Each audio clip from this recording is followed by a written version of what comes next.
Hey guys, welcome to another video from Historic Militaria. Today we're going to be looking at an interesting variant of British Broomhandle.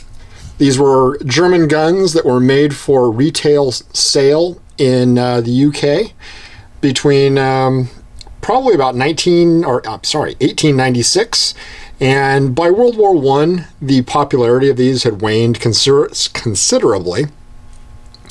Obviously, World War I kind of did it in completely because no one wanted to buy a German gun because you were at war with them. This is a very standard full-size broom handle. You got your standard front sight, standard barrel length, standard Mauser or just commercial Crown U-proof, 10-shot internal magazine there. Everything very, very standard about this gun. It is a cone hammer, and it is a mid-range cone hammer in about the 6,000 serial number range, so right in the middle of production of these. The interesting thing about this one is that for the British market, the rear sight was actually changed to say Mauser cartridge and then only be graduated to 300 meters. Or maybe those are actually yards, because at that time the British would have been using the imperial system, I believe. So I'm really not sure if that's 300 yards or 300 meters, but either way, it is an interesting sight. And as you can see, that is in English for, again, for an English-speaking retail audience. Otherwise, you've got your standard long extractor, your standard German Mauser chamber markings. And flip this one over. Very standard, everything else. Your panel milling is the same. Your bolt stop here, which is going to be numbered to the gun, and this one is. The cursor for your tangent sight is going to be the same. The only difference is they put a pin here, right there, to stop it from going beyond the 300 mark. We'll just call it the 300 mark. And the sight otherwise is exactly the same as a standard 1 to 1,000 sight. This one is cut for a shoulder stock. And obviously, as I said, it's in the 6,000 serial number range. Your serial number being repeated in typical cone hammer fashion on the body there, and then on the hammer.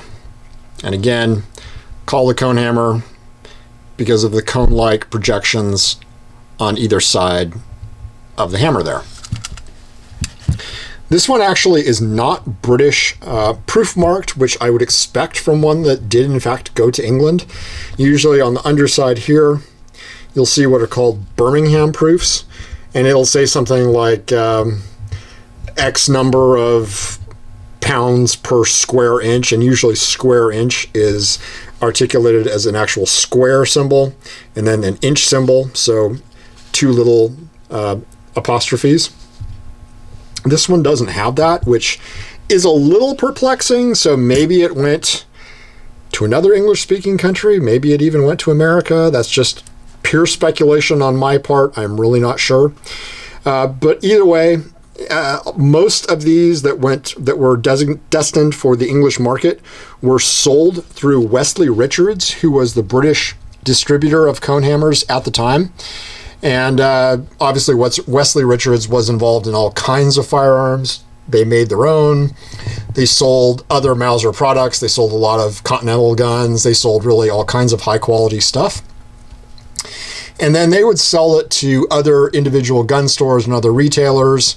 So there's actually a whole subgenre of broomhandle collecting of guns that are British retailer marked, and there's several different variants. I've seen Pape and Newcastle. I've seen ones that are actually inscribed with Wesley Richards on the side. There's quite a few, and it's a pretty interesting and varied lot. Sometimes you'll see them on the side inscribed here. Sometimes on the top of the barrel you'll have an inscription.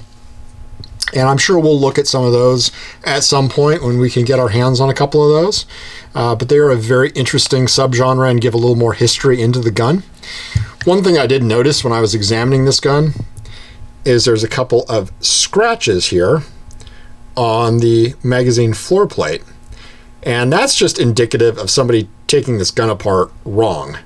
So we'll do a video at some point on taking a broom handle apart correctly.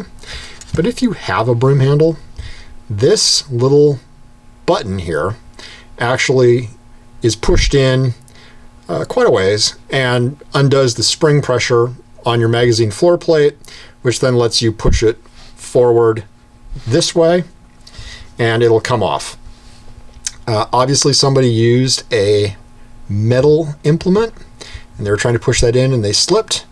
You went right across there. So you'll see that on a lot of broom handles. That's kind of a shame.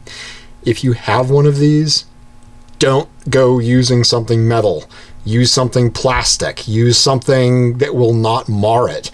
Be very, very careful with that. It's a very common occurrence. There's a lot of brooms that have really scratched up. Right around here, you'll see a lot of scratching, and then if you slip, it'll go all the way across, and that will look terrible.